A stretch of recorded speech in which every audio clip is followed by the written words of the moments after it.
and has been well received, but I doubt that that's going to find any traction outside of the US. Can we move on to Kid with a Bike, which is so much more interesting, which is the latest movie from the Dardennes, who made L'Enfant, which won the Palme d'Or at Cannes, also made Rosetta and Lorna's Silence. So Kid with a Bike, which won the Grand Jury Prize, I think, at Cannes.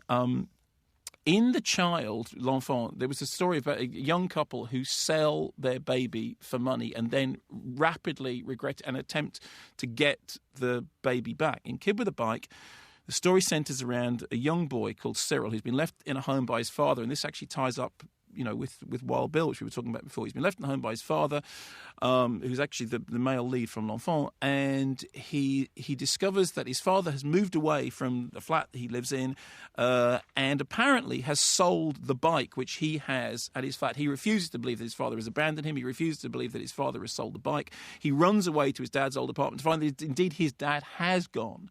Whilst he's there, he meets up with a hairdresser, Samantha, played by Cécile de France, who came on the show. She was in High Tension, Switchblade Romance, as it was called here, and then Around the World in 80 Days. And she came on the programme, and she's a really genuinely brilliant actress. And she tracks down the bike and buys it back for him and forms this uneasy alliance with the young boy. And she says, look, you can come and stay with me at weekends. And the rest of the film then plays out with him attempting to search for his father, who, very much like in Wild Bill, has abandoned him and doesn't want to have anything to do with him as a kid, and a sort of dawning relationship with this sort of surrogate mother figure. Now, the interesting thing about the film is that, I mean, obviously it owes a debt to L'Enfant itself. It's connected to this. I suppose there are references to the Bicycle Thieves, the Seeker movie, which, funnily enough, is one of the movies that you just mentioned in that list of movies that the Vatican suggested, one of the 100 greatest movies ever made. Also, it nods somewhat towards a film called The Naked Childhood. I thought it was really, really wonderful, really moving, really affecting, and there's a number of reasons for it. One of them is that the young kid, Thomas Doré, who had that kind of unforced naturalism that reminded me of Cares. It reminded me of that thing about David Bradley watching a young performer, and it's like what they're doing seems so raw, so natural, so completely untutored that you really believe that you're watching that kid go through those emotions. Cécile de France is terrific and handles the relationship really well. There's no mawkishness, no sentimentality. I mean, the best thing about the Dardennes is that they are humanist in the best sense of the word, that they do seem to believe both in the roughness and toughness and harsh reality of life, but also in the capacity of people to be good, in the capacity of people in very extraordinary and difficult circumstances to be both very brutal and also very tender.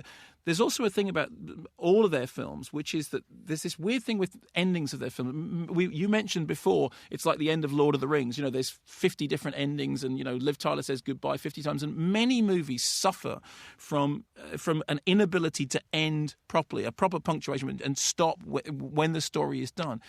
In the case of this, and it was also the case actually with Lorna's Silence, which I think some people didn't like as much as I did, there is it is the most perfectly ended film I have seen for a long time. It has one of those endings which it seems immediately abrupt, and yet, as you let the film settle, seems absolutely perfect. To have gone on a little bit further, to have done a grace note, would have been wrong. It beautifully melds tragedy and danger, and I guarantee you'll be on the edge of your seat for the last 10, 15 minutes of the film. It was life-affirming in the best possible sense. It seemed to be made by people who understand that, cinema is an art form and not a cash cow. And I thought it was a really, really moving piece of work. So I think some people think it's an incidental entry in their canon. I disagree, and I saw it a few days ago, and as the days pass, it stays with me more and more. And I thought it was really terrific.